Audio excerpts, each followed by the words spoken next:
तो बच्चों आज हम लोग पढ़ेंगे class 8 science chapter 1 crop production and management. तो हम इस चैप्टर में पढ़ेंगे कि क्रॉप को कैसे उत्पादन करते हैं, क्रॉप कैसे उगाई जाती है, क्रॉप किस किस फॉर्मेट में उगाई जाती है और कौन कौन सी क्रॉप्स को उगाया जाता है और क्रॉप्स को कैसे स्टोर किया जाता है।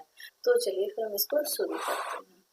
क्रॉप प्रोडक्शन एंड मैनेजमेंट इस चैप्टर का नाम है।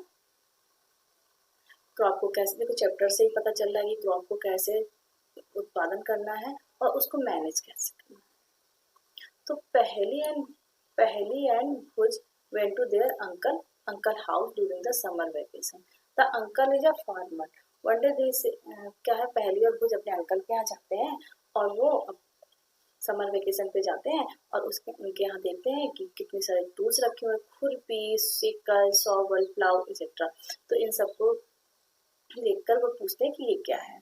I want to know where and how we use these tools. हम इन टूल्स को कैसे यूज कर सकते हैं, तो आगे बताएंगे कि ये कैसे करते हैं। You have learn that all living organism require food. हम सब जानते हैं कि जो लिविंग ऑर्गेनिज्म है उनको फूड की रिक्वायर होती है। Plants can make their own food. Plants अपना फूड वो अपने आप ही बना सकते हैं। Can we recall how the green plant synthesise their own food. आपको पिछली कक्षाओं में पढ़ा है ना कि प्लांट्स अपना फूड कैसे बनाते हैं। प्लांट्स अपना फूड तो सनलाइट और वाटर के प्रेजेंट में बना लेते हैं ना। तो but animal including human can not make their own food. But ये ह्यूमन और animals can not their own food. अपना फूड स्वयं खुद नहीं बना पाते हैं। Where do animal get their food from. अपना फूड कहाँ से मिलता है उन्हें।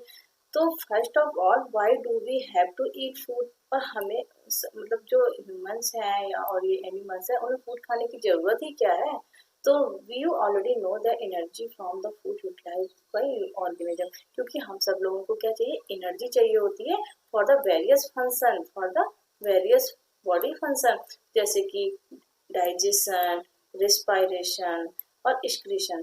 डाइजेशन मीन्स हमें भोजन को पचाने के लिए, और रिस्पायरेशन श्वसन के लिए, एक्सक्रीशन वेस्ट मटेरियल को बाहर बॉडी के निकालने के लिए। इन सब काम के लिए हमें एनर्जी की जरूरत होती है। We get our food from plants और एनिमल बोथ। और इससे हम एनिमल और प्लांट्स दोनों से हमें मिल जाता है।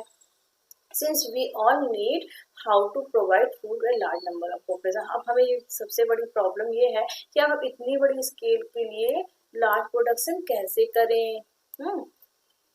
तो हम जानते हैं कैसे करते हैं। इसके लिए हम food has to be produce on a large scale. हमें बहुत ज्यादा स्केल में फूड का प्रोडक्शन करना पड़ रहा है। तो उसे हम लोग क्या कर रहे हैं, एग्रीकल्चर।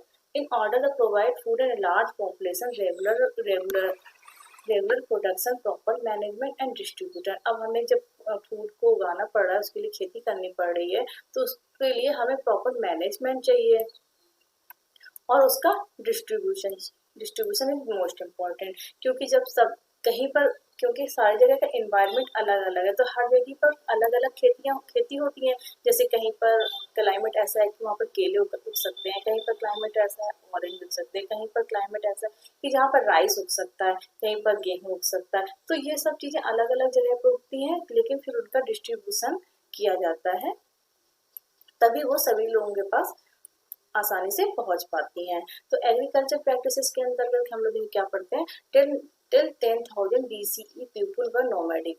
नोमैडिक क्या होता है, जो वहां से वहां घूमते रहते हैं और वो एक जगह पर रुकते नहीं है। तो they were wandering in group of place to place in search of. वो क्या करते थे, फूड और शेल्टर के लिए इधर से उधर घूमते रहते थे और फूड को कच्चा ही खा लेते थे।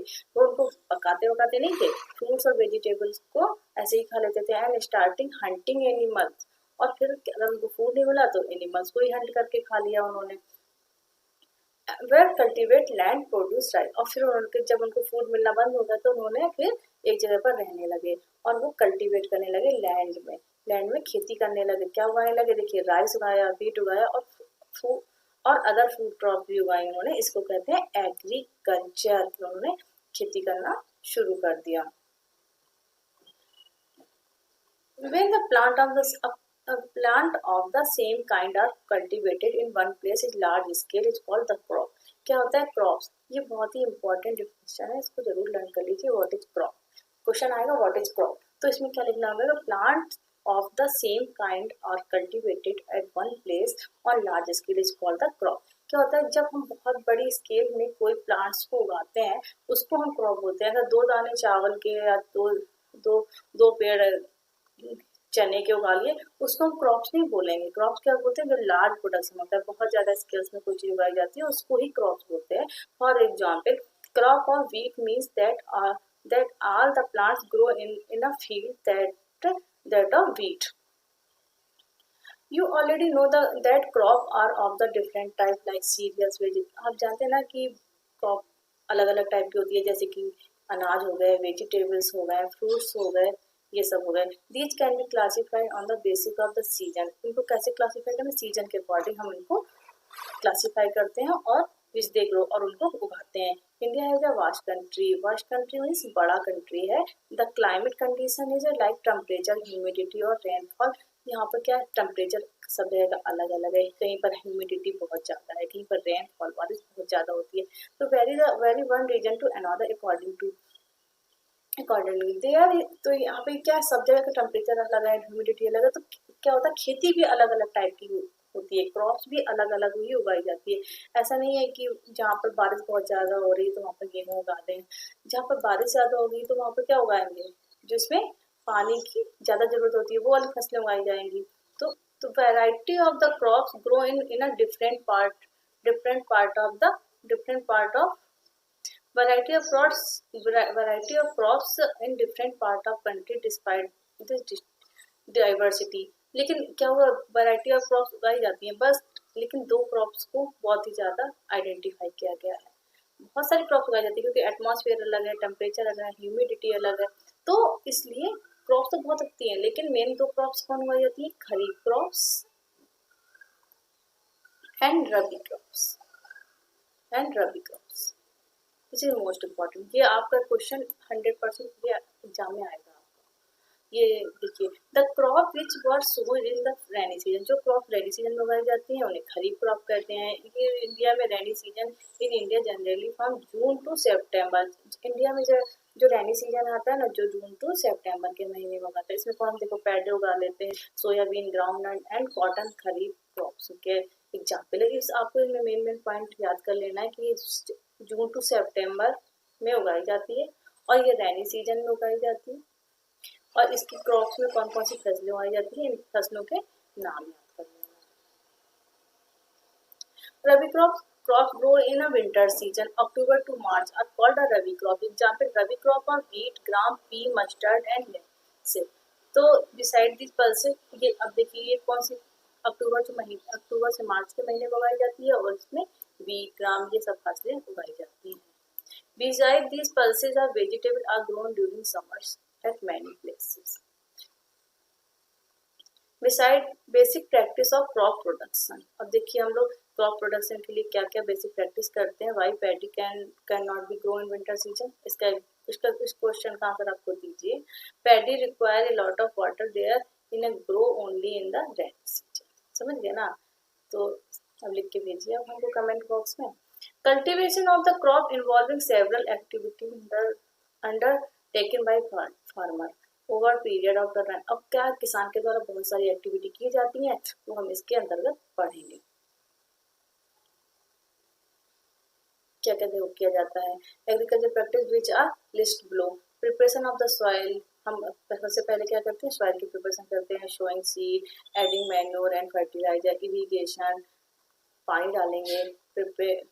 प्रोटेक्टिंग फ्रॉम वीड, अब हम उसमें जो खरपतवार, जो अनवांटेड पौधे उगाएंगे उनको निकाल देंगे। हार्वेस्टिंग, आप उसको पूरा कट करके रखेंगे और फिर इसको स्टोर कर लेंगे। किसान क्या करता है, इसको फिर जो फसल होती है उसको। The preparation of soil is the first step before growing the crop.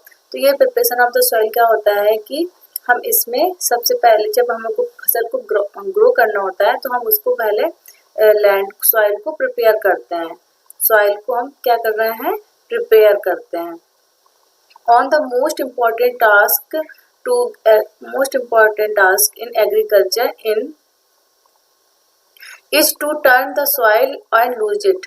उसको क्या होता है, सबसे हमारा इम्पोर्टेंट टास्क क्या होता है जब हमें प्रिपरेशन द सॉइल करना होता है कि हमें सबसे पहले सॉइल को लूज करना होता है और उसको टर्न करना पड़ता है, मतलब किसी प्लाऊ से या उससे होई या कल्टीवेटर से हम उसको पहले लूज कर लेते हैं खेत को। This allow the roots to penetrate deep in the soil, जिससे कि जो रूट्स हैं वो बिल्कुल सॉइल पे पेनिट्रेट कर दें, मतलब सॉइल के जमीन अंदर तक पहुंच जाती हैं।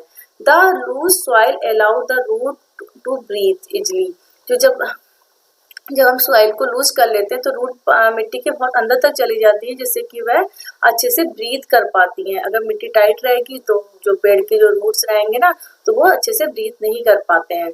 तो हम उसको इसीलिए सॉइल को बिल्कुल अच्छे से लूज करते हैं। Easily when they go deep into the soil, why, जिससे कि वो जमीन में अच्छे से डीप तक पहुंच जाए। अब क्वेश्चन है, why does the loosing of soil allow the root to breathe easily. तो ये मतलब जब हम मिट्टी को लूज कर देते हैं तो ये पेड़ अच्छे से सांस क्यों ले पाते हैं। इसका आंसर देखिए लिखा हुआ है, the losing soil help in growth of earthworm and microbes present in the soil, जिससे कि जब लूज हो जाती है ना सॉइल तो उसमें अर्थवर्म और माइक्रोब्स अच्छे से ग्रो हो जाते हैं, अच्छे से बहुत सारे हो जाते हैं। These organism are friend of the farmer, ये ऑर्गेनिज्म जो होते हैं ना वो फ्रेंड्स होते हैं, फार्मर्स के फ्रेंड्स रहते हैं। Since they further turn and loosen the soil, इसलिए हम उसको सॉइल को लूज करते हैं एंड ह्यूमस टू इट, जिससे कि वह जो मिट्टी में जो नमी होती है ना ह्यूमस, उसको भी ये लोग जो माइक्रो ऑर्गेनिज्म और अर्थवर्म है उसको अच्छे से ऐड कर देते हैं, बहुत ज्यादा बढ़ा देते हैं। But the soil need to turn and the loose, but why the soil need to turn and loose, लेकिन हमें सॉइल को टर्न करना और लूज करने की जरूरत क्यों होती है।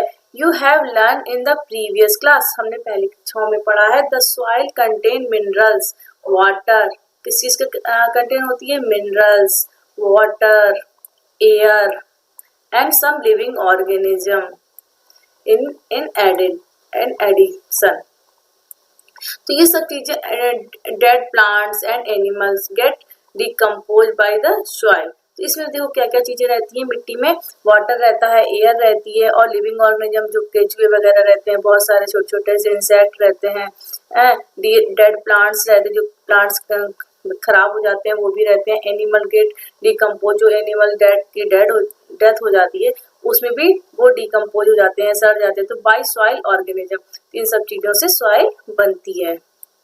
In this way, various nutrients in the dead organism are released back into the soil, जिससे कि जब ये लोग डिकम्पोज हो जाते हैं, खत्म हो जाने के बाद सड़ जाते हैं, मिट्टी में फिर से मिल जाते हैं, तो सॉइल फिर से न्यूट्रिशियस हो जाती है। Various nutrition in the dead, जितने भी डेड एनिमल्स, डेड प्लांट्स में न्यूट्रिशन होते हैं वो मिट्टी में आराम से आ जाते हैं, जिससे कि जो पौधों ने पहले लिए होता है फिर वो बैक वापस मिट्टी में चले जाते हैं into the soil. These nutrition are again absorb by the plant, और ये जो न्यूट्रिशंस होते हैं फिर से प्लांट्स के द्वारा एब्जॉर्ब कर लिए जाते हैं। Since only a few centimetre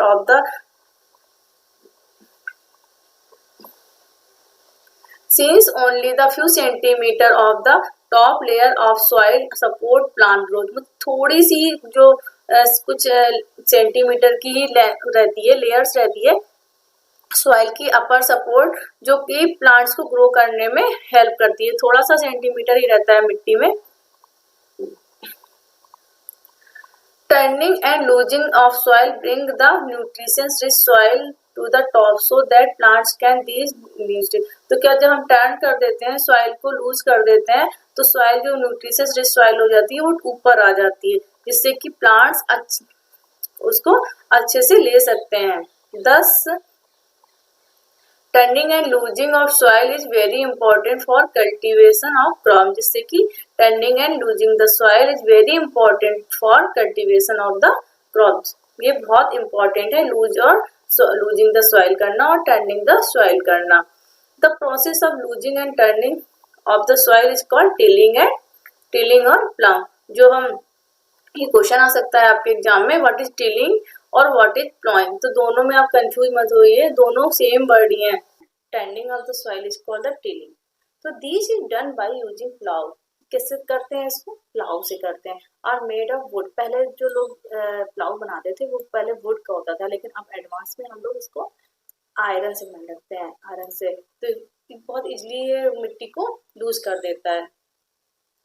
if the soil is very dry, अगर मिट्टी बहुत ही ज्यादा ड्राई हो गई तो we need watering before the plant. अब हम उसको उसमें पानी डाल देंगे, खेत में क्या कर देते हैं, पानी डाल देते हैं।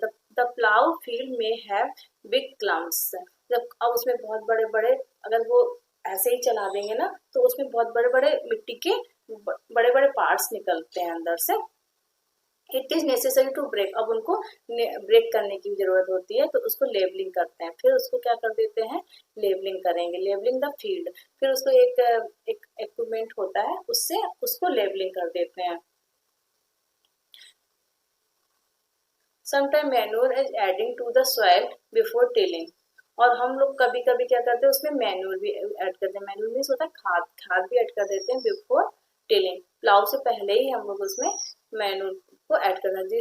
ये किसमें हेल्प करता है, फिर इसमें जब इसको डाल देते हैं तो इसमें जब मैन्योर ऐड कर देंगे मिट्टी में तो ये मॉइस्चर को बढ़ा देता है, और बिफोर शोइंग द सीड, जिससे फिर हम उसके बाद उसमें सीड ऐड करेंगे।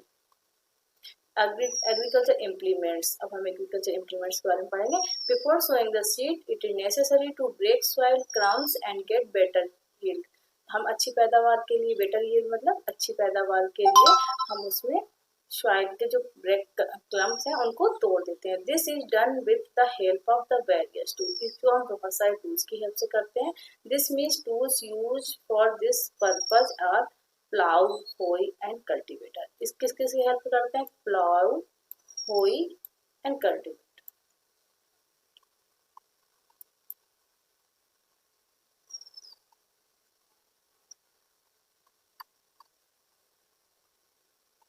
तो हम पढ़ेंगे plough.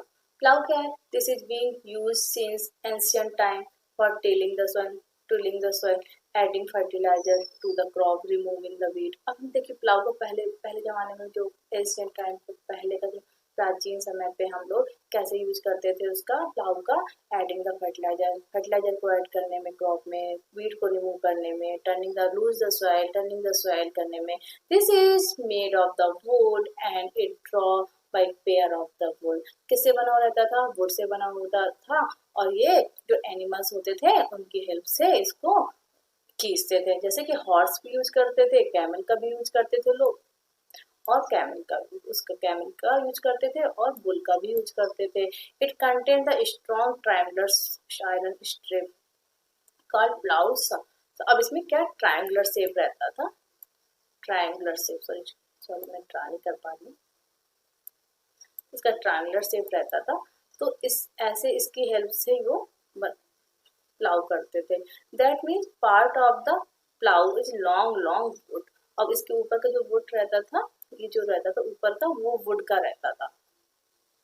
These are handled one end of the shaft, the other end attached beams with the breast of the bull। और ऊपर से जो वो रहता था वो बुल के नेक से कनेक्ट कर देते थे दोनों साइड, यहाँ यहाँ यहाँ बुल को इसे कनेक्ट कर, बुल यहाँ पर बुल रहता था और इसको ऐसे खींचते थे।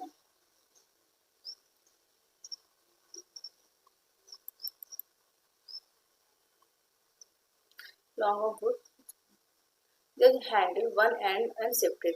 The other end the attached beams the placed on the bull neck. One pair of bull man can easily operate the plow। और फिर मैन इसको फिर थोड़ा सा पुश करता था और अच्छे से प्लाउ को जमीन के अंदर अच्छे से वो टिलिंग कर देता था और प्लाउ कर देता था। The indigenous wooden plow is increasingly being replaced by the iron plow nowadays। तो आजकल क्या है, जो वुडन प्लाउ है उसको आयरन प्लाउ में चेंज कर दिया गया है। हम लोग पढ़ेंगे होई। होई इट इज सिंपल टूल, ये बहुत ही ज्यादा सिंपल टूल होता है, बहुत ही ज्यादा सिंपल टूल है for the removing weed and loosing the soil. इससे वीड को रिमूव करते हैं और सॉइल को लूज कर देते हैं। It has a long rod of wooden और iron, a strong board of bent plate. इसमें क्या होता है, एक वुड और ये इसकी जो लॉग होती है, जो स्टैंड होता है, इसका इसकी जो रॉड होती है वो वुड की भी हो सकती है और आयरन की भी हो सकती है। और आगे जो रहता है इसमें बोर्ड, ये चौड़ा सा ब्लेड टाइप का लगा रहता है। इससे हम इसके ये लॉग है, लॉन्ग रॉड है, उसके आगे इसको फिक्स कर देते हैं।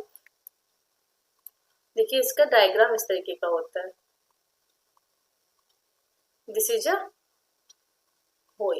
देखिए इसके आगे वर्क लाइक अ ब्लेड, ये ब्लेड जैसा वर्क करता है, जिससे कि जो बीडिंग होती है वो अच्छे से निकल जाती है, जमीन में जो बीडिंग रहेगी उसको अच्छे से रिमूव कर देता है। It is pulled by the animal, और एनिमल के द्वारा इसको खींचा जाता है। कितना सिंपल टूल्स है।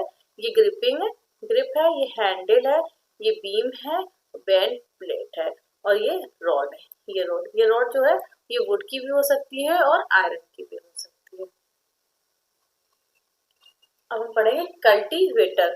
Now प्लाइंग is done by the tractor driven cultivator. आजकल लोग ये जो कल्टीवेटर का यूज करते हैं, जो ट्रैक्टर के पीछे लगा हुआ है ना, इसे बोलते हैं cultivator. This is a cultivator. तो इसके द्वारा ही हम लोग आजकल खेती करते हैं, और इसमें क्या होता है, लेबर भी कम लगती है और टाइम भी कम लगता है। अब पढ़ रहे हैं शोइंग। सोइंग जो एग्रीकल्चर का सबसे इम्पोर्टेंट पॉइंट होता है। क्या sowing is important part of the crop production, being sowing good quality और clean healthy seed of a good variety and are selected from farmer prefer to use seed which give high yield। इसके लिए क्या करना पड़ता है, इसके लिए high quality के सीड जो रहते हैं उनको लेना पड़ता है, जिससे कि अच्छी क्रॉप का पैदा हो, अच्छी क्रॉप फार्मर को मिले। तो इसके लिए सबसे ज्यादा इम्पोर्टेंट क्या हो गया, सिलेक्शन ऑफ द सीड को सिलेक्ट करना बहुत ही ज्यादा इम्पोर्टेंट है। तो इसके लिए सीड्स को सिलेक्ट करने के लिए कुछ कुछ प्रोसेस करने पड़ते हैं। ये जैसे कि हमने क्या कर लिया, एक बीकर लिया, उसमें हाफ पानी भर दिया और उसमें बीट के दाने डाल दिए और उसको थोड़ी देर हिला दिया, वेट फॉर सम टाइम, और कुछ देर बाद उसको देखा, वेट फॉर सम टाइम, थोड़ी देर के लिए उसको ऐसे रखे रहने देना है, फिर देखना है are there seed which float और फ्लोट ऑफ वाटर। कुछ देखिए, कुछ बीज ना पानी में फ्लोट कर रहे हैं। वुड दोज बी लाइटर और heavier than those who sink, कौन से बीज डूब गए हैं, why would they be lighter, damage seed become hollow. क्या होते हैं, जो डैमेज सीड रहते हैं वो अंदर से खोखले होते हैं, इसलिए वो पानी में तैरते रहते हैं और लाइटर भी हो जाते हैं। दे फ्लोट ऑन द वाटर, इसलिए वो पानी में तैरते हैं। This is a good method of the separation of good healthy seed from the damage one. ये सबसे ज्यादा अच्छा मेथड है डैमेज सीड और अच्छे सीड को अलग करने का। Before sowing one of the important task to know about the tools use for sowing seed. अब हमें इसमें भी जानना पड़ेगा कि कौन कौन से टूल्स यूज करते हैं बीज को सो करने में। सबसे पहले ट्रेडिशनल मेथड क्या था, जो पहले जमाने के लोग यूज करते थे, एशियन टाइम पे लोग यूज करते थे। The tool use traditionally for the sowing seed is a tax like a funnel. एक फनल शेप का रहता था, उसमें क्या कर देते थे, सीड फिल कर देते थे, सीड को फिल कर देते थे इनटू द फनल। फनल में देखिए ये फनल हो गई, ये फनल है, इसमें सीड फिल कर दिए, इसमें एक रॉड रहती है और नीचे साइड इसमें बहुत सारे दो तीन इसमें कुछ शार्प ऑब्जेक्ट रहता है जो लैंड के नीचे चले जाते हैं। ऊपर से ये लोग सीड डालते हैं और जिससे सीड आसानी से जमीन के नीचे जला जाता है। ये बहुत पहले यूज किया जाता था, अब ये शायद नहीं करते हैं लोग। अब छोटे किसान ही यूज करते होंगे, लेकिन बड़े लोग जो होते हैं वो सब ट्रैक्टर वगैरह का यूज करते हैं सोइंग द सीड के लिए। तो pass down throughout the 2-3 pipe, ये तो मैंने आपको पढ़ा दिया। अब हम लोग पढ़ रहे थे सफिशिएंट सनलाइट। ठीक है, अब हम लोग पढ़ेंगे seed drill. Nowadays the seed drill,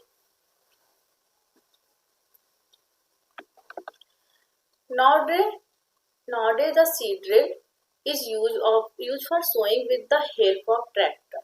आज हम लोग क्या करते हैं, ट्रैक्टर सीड ड्रिल का यूज करते हैं, सोइंग द सीड।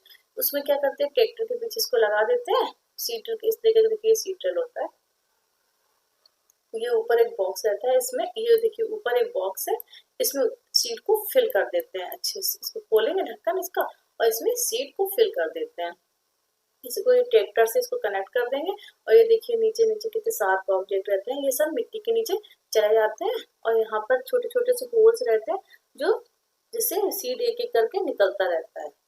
तो nowadays the seed drill is used for the sowing with the help of the tractor. This sow the seed in uniformly and equal distance. अब इससे क्या होता है, seed uniformly एक ही जगह पे गिरते हैं, एक एक करके गिरते हैं और यूनिफॉर्मिटी और इक्वल डिस्टेंस पे और डेप्थ, जितनी डेप्थ में डालेंगे उतने पे गिरते हैं और फिर इसके ऊपर क्या कर देते हैं, ensure the seed get covered by the soil, और इसके ऊपर मिट्टी अपने आप ही पीछे से आती चली जाती है।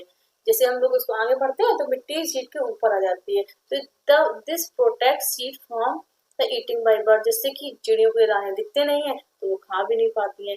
Sowing by using a seed drill save time and labour, जिससे कि लेबर की भी सेविंग हो जाती है और टाइम की भी बचत हो जाती है। Sufficient sunlight, nutrition and water from the soil.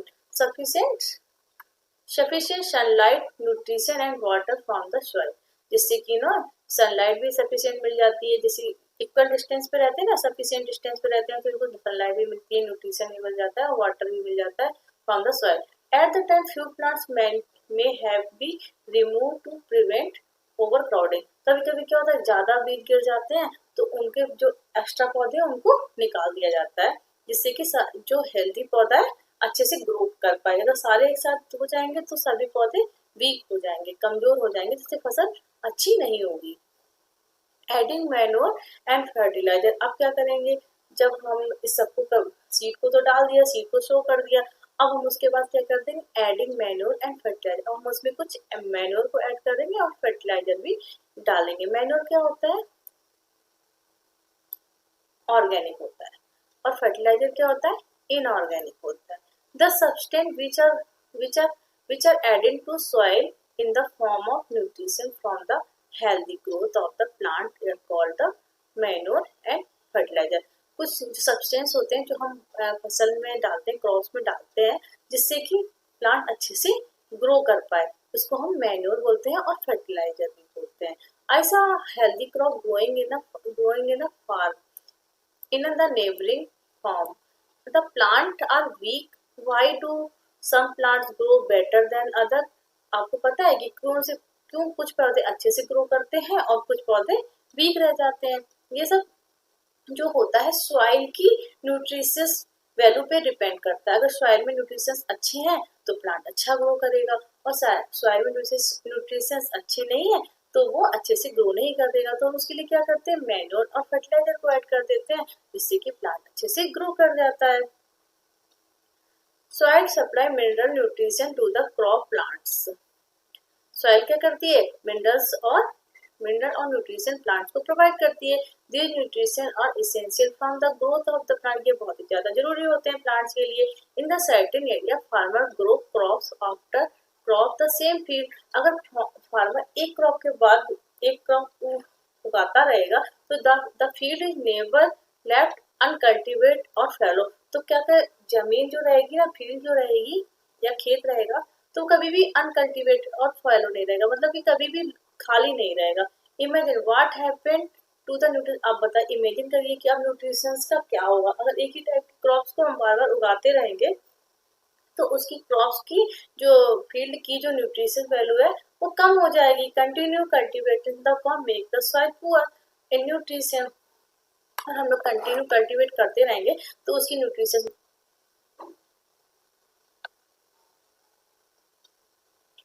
Farmer have to add manure to feed to replenish the soil with the nutrition. अब क्या करेगा फार्मर, उसमें मैन्योर को या फर्टिलाइजर को ऐड कर देगा तो उसकी न्यूट्रिशन वैल्यू फिर से आ जाएगी। This process is called manuring. इस प्रोसेस को क्या बोलते हैं, manuring. Improving the sufficient manuring result in weak plant.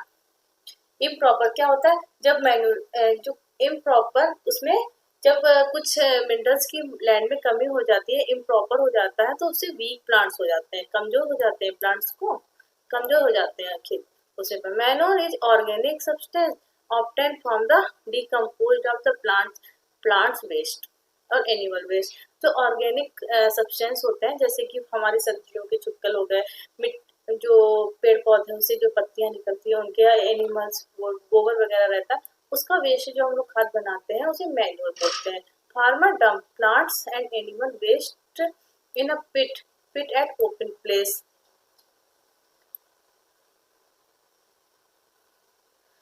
allow it to decompose. This decompose is caused by same microorganism. The decomposed matter is used in organic manure. You have already learned about vermicompost in class 6.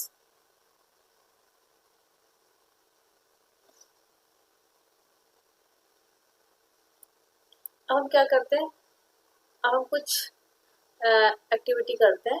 Take a मूंग और ग्राम seed और germinate them. हम कुछ ग्राम मूंग और ग्राम चने की कुछ बीज ले लेते हैं और उनको जर्मिनेट करते हैं। Select 3 equal size of the seedling. Take 3 empty glasses and similar vessel. और 3 ग्लास ले लेते हैं, उनका नाम रख देते हैं A B C। To glass A, add little amount of the soil, एक and mix with a little cow dung manure। और हम उसमें थोड़ा सा काउ डंग का मैन्योर उसमें ऐड कर देते हैं। इन ग्लास बी में क्या करते हैं, थोड़ा सा सिर्फ हम some amount of soil mix कर देते हैं इसमें विथ अ यूरिया। और उसमें जो मैन्योर नहीं डालते हैं हम लोग, फर्टिलाइजर डालते हैं। Urea is a fertiliser. Take a some amount of the soil in glass C without adding anything। और तीसरे ग्लास में हम लोग क्या कर देते हैं, सिर्फ मिट्टी ले लेते हैं और उसमें कुछ भी नहीं डालते हैं। Now pour the some amount of water in each glasses and planted seedling in them, kept them safe place। और हम उसमें पानी डाल के 6 to 7 to 10 डेज के लिए रख देते हैं और ऑब्जर्व करते हैं कि कौन सी ग्रोथ कैसे हो रही है प्लांट्स की। देखिए इस तरीके से हमने ABC 3 कप लिए, एक में हमने मैन्योर ऐड किया, एक में हमने यूरिया ऐड किया और एक में हमने कुछ भी ऐड नहीं किया, सिर्फ मिट्टी डाली। तो देखिए सबसे अच्छी ग्रोथ किसमें हो रही है, बी में हो रही है, क्योंकि हमने इसमें फर्टिलाइजर डाला था, यूरिया डाली थी। यूरिया डालने से देखिए कितने अच्छे से पेड़ ग्रो करे। और जो मैन्योर डाला था उसमें प्लांट अच्छे थोड़े कम ग्रो किए, और जिसमें सिर्फ मिट्टी थी उसमें देखिए प्लांट कितने छोटे रह गए, क्योंकि इसमें हमने कोई भी फर्टिलाइजर या मैन्योर ऐड नहीं किया था। तो जब कोई मैन्योर या फर्टिलाइजर डालते हैं तो जो मिट्टी की उर्वरता बढ़ जाती है, जिससे कि प्लांट अच्छे से ग्रो करते हैं। इसलिए आजकल फार्मर्स बहुत ही ज्यादा फर्टिलाइजर का यूज कर रहे हैं, जिससे कि खेती में बहुत ही ज्यादा प्रोडक्शन हो रहा है। Did plant in all the glasses grow at the same pace? क्या सभी प्लांट एक ही टाइप से बढ़ रहे हैं? Which glass so better growth of the plant? In which glass was growth is fastest? कौन सा ग्लास अच्छे से ग्रो कर रहा है और कौन सा ग्रोथ फास्टेस्ट है, कौन सा सबसे तेज बढ़ रहा है? तो फर्टिलाइजर और chemical which are rich in particular nutrient. तो how are they different from the manure? ये मैन्योर से क्यों डिफरेंट है? Fertiliser are produce in factory. Fertiliser को हम लोग फैक्ट्री में प्रोड्यूस करते हैं। Some example of fertiliser are urea, ammonia, sulphate, sulphur phosphate, potash, NPK, nitrogen, phosphorus, potassium. The use of fertilizer has helped farmers to get better yield of the crop। अब क्या करते हैं ना, किसान fertiliser का बहुत अच्छे से यूज कर रहे हैं, जिससे कि अच्छी सी क्रॉप उगाई जा सके, सच एज वीट, पैडी और मेज। ये सब जो क्रॉप्स हैं इनको अच्छे से उगाए। But excessive use of fertiliser has made the soil less fertile. लेकिन बहुत ज्यादा एक्सेसिव कर रहे हैं यूज फर्टिलाइजर का, तो जिससे सॉइल लेस फर्टाइल हो रही है। क्या? कम फर्टाइल हो रही है। Fertiliser have also become source of water pollution, और क्या फर्टिलाइजर से हमारा वाटर पोल्यूशन भी होने लगा है। Therefore in order of mention the fertiliser fertility of the soil we have to substitute fertilizer। हम इसका सब्स्टिट्यूट क्या है, विद द ऑर्गेनिक मैन्योर और लीव और field uncultivate in between two crops. तो क्या कर सकते हैं, अगर हमें मैन्योर फर्टिलाइजर को ऐड नहीं करना तो हम मैन्योर का यूज कर सकते हैं, और फील्ड को ऐसे ही थोड़े दिनों के लिए छोड़ दें तो भी लैंड फर्टाइल हो जाती है।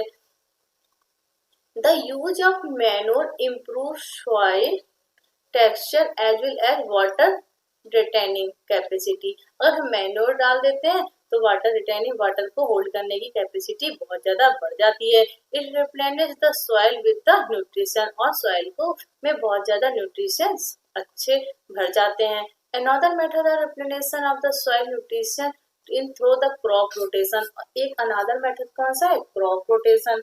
क्रॉप रोटेशन से भी हम अच्छे खासा न्यूट्रिशन लैंड को दे सकते हैं, क्योंकि एक क्रॉप के बाद दूसरी क्रॉप उगाते हैं तो किसी क्रॉप में कुछ न्यूट्रिशन की जरूरत होती है और दूसरी क्रॉप में दूसरे न्यूट्रिशन की जरूरत होती है, तो इससे भी हमारा लैंड की न्यूट्रिशन बनी रहती है। This can be done with growing different crop alternately. Easily farmer in northern India use to grow legume as fodder in one season and wheat in the next season. तो क्या करते हैं, जब अब नॉर्थ इंडिया के किसान क्या कर रहे हैं, देखिए पहले तो कुछ ऐसी दालों वाली फसलें उगा लेते हैं, फिर अगले सीजन में क्या कर लेते हैं, वीट उगा लेते हैं, गेहूं उगा लेते हैं, तो जिससे कि क्रॉप रोटेशन होता रहता है। This help in the replenishment of the soil, ये जिससे कि सॉइल में अच्छा खासा न्यूट्रिशन हो जाता है। Farmer are being encouraged to adopt the practice। In the previous classes you have learned about rhizobium bacteria। आपने पिछली कक्षाओं में rhizobium bacteria के बारे में पढ़ा होगा। These are present in the nodules of the root of leguminous plants। जो कि rhizobium जो बैक्टीरिया होता है वो leguminous plants की रूप में रहता है, और जो नोडुल्स होते हैं उनके अंदर रहता है। This fix atmospheric nitrogen, जो एटमॉस्फेरिक नाइट्रोजन को फिक्स करता है। लेग्यूमिनेसी प्लांट्स जो होते हैं, जो दालें होती हैं उनको लेग्यूमिनेसी प्लांट्स बोलते हैं। उनकी जड़ों में आप कभी बहुत अच्छे से निकाल के देखिए जमीन के अंदर से, तो आपको दिखेंगे छोटे छोटे से नोडल्स रहेंगे। अपनी मदर या टीचर की हेल्प से उसको कट करके देखिए, फिर माइक्रोस्कोप में देखिए तो फिर उसमें ये